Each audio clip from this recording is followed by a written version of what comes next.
Adanya Kementerian Kebudayaan membawa harapan positif akan adanya perubahan yang signifikan dalam upaya pelestarian dan pengembangan budaya Indonesia.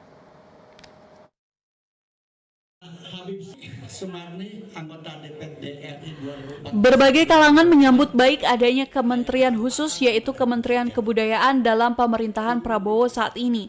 Mantan anggota DPD RI Eni Sumarni menyatakan adanya Kementerian Kebudayaan akan berdampak positif khususnya dalam melestarikan budaya di Indonesia. Menurutnya, melestarikan budaya nasional merupakan hal yang penting karena negara yang sejahtera tidak terlepas keberadaan budaya yang ada di negaranya. Oleh karena itu, Kementerian Kebudayaan harus bekerja sama dengan semua elemen masyarakat, termasuk tokoh-tokoh budaya yang ada di daerah dalam upaya agar budaya nasional tetap bisa dicintai masyarakat.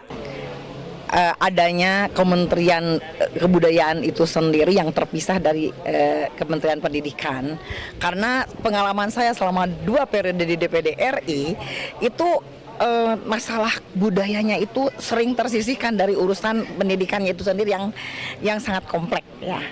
Nah, jadi dengan adanya ide brilian dari Pak Presiden Prabowo, kami khususnya masyarakat Jawa Barat, mungkin ini secara umum ya, secara nasional ini menyambut baik, dan semoga kita juga yang dulu ada namanya Dewan Adat Nasional yang belum pernah aktif dan difungsikan sampai sekarang, itu sejak tahun 2017 itu sudah ada.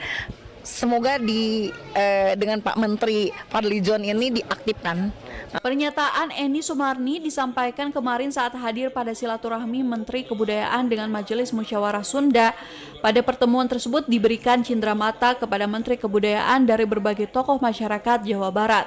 Demikian laporan Endang Herman, TVRI Jawa Barat.